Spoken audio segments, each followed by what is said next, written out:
Espagne, une monarchie au bord du précipice, tel est le titre du nouveau documentaire proposé par W9 ce 26 décembre à 21h05. Moins connus que les Windsor ou encore que les Grimaldi, les Bourbons d'Espagne ont pourtant aussi leur lot de scandales et de secrets cachés. En témoigne, le cas Juan Carlos, roi acclamé puis déchu, exilé à Abu Dhabi après des affaires de corruption et de maîtresse. Inflexible, son fils Felipe V tient ferme sa couronne, alors que dans son ombre, sa femme Letizia semble véritablement tenir les rênes. Mais quel rôle pour la bien-aimée Sofia d'Espagne? Gala. FR, comment Letizia d'Espagne a-t-elle été accueillie à son arrivée dans la famille royale? Bertrand Decker, Sofia d'Espagne n'était pas du tout pour ce mariage, et n'a pas du tout applaudi des deux mains, lorsque Felipe a présenté, et même imposé Letizia. Les rapports entre les deux femmes n'étaient pas bons. Elle n'obtient aucune aide de sa future famille. Il n'y a aucune main tendue. Et plus encore de la part de Juan Carlos. Après le coup d'État de 1981, Sofia et Juan Carlos rêvent vraiment d'un mariage royal pour asseoir cette couronne.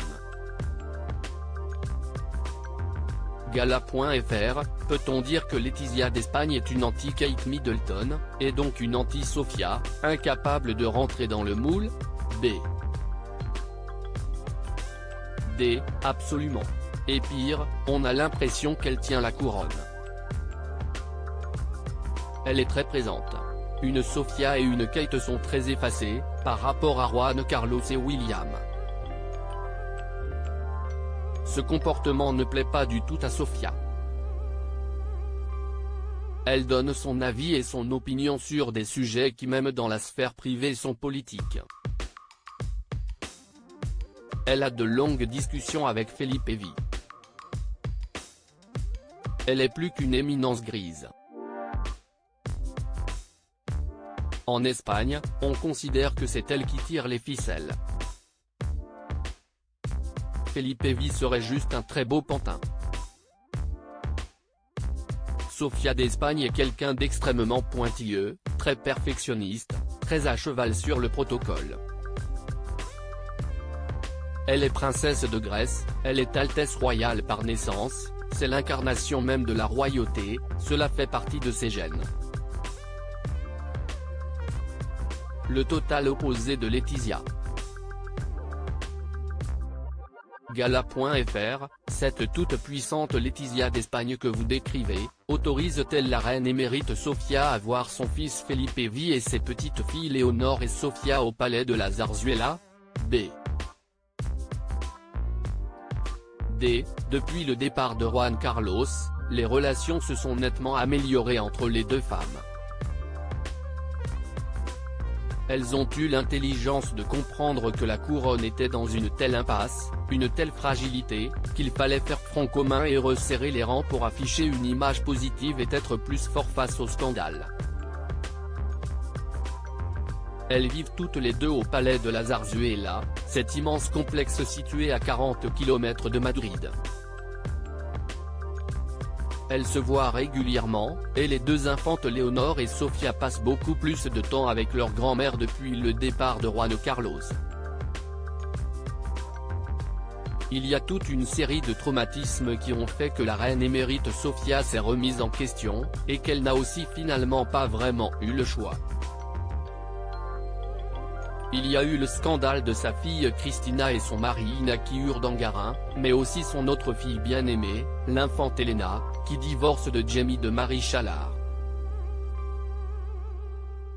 Tout cela a profondément blessé Sofia. Elle voit quand même son frère Constantin II qui perd son trône. Elle n'était pas sûre d'être reine d'Espagne au moment où elle épouse Juan Carlos. Elle seule sait la fragilité de la couronne.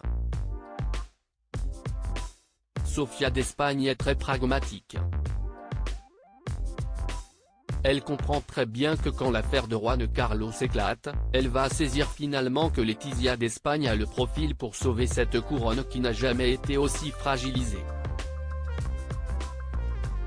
Elle met de l'eau dans son vin, et se dit sans doute que sa belle-fille est la seule à pouvoir redorer le blason. Elle-même se sent trop vieille pour jouer ce rôle, alors elle s'incline.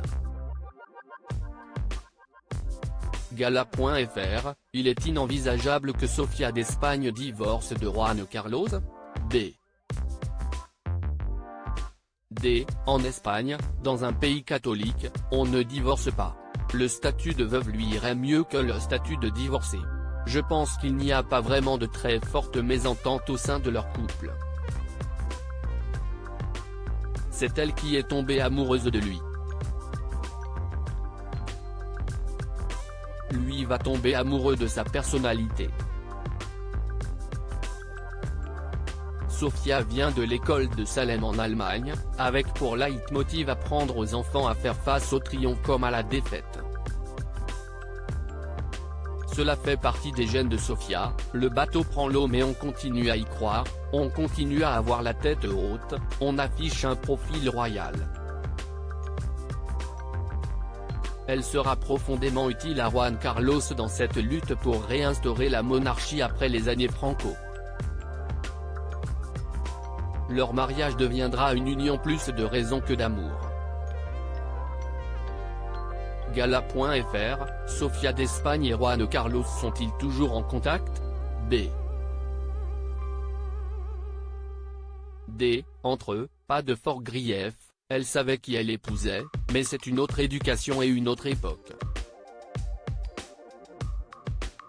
Elle ne s'est jamais offusquée qu'il ait des relations et qu'il ne soit pas fidèle. En revanche, elle s'est offusquée de l'affaire Corina Larsen parce qu'il a exposé cette femme. Autant elle a beau savoir, autant elle ne veut pas voir. Hors de question pour elle d'être bafouée devant les yeux du monde entier. À ce moment-là, il y aura de vives tensions dans le couple. Juan Carlos était éperdument amoureux de Corina. Il avait même évoqué un divorce pour pouvoir épouser sa maîtresse.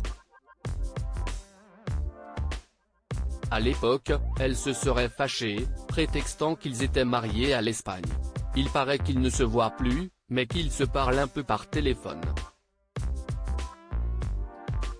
La dernière fois qu'ils se sont croisés, c'était aux funérailles nationales d'Elisabeth II.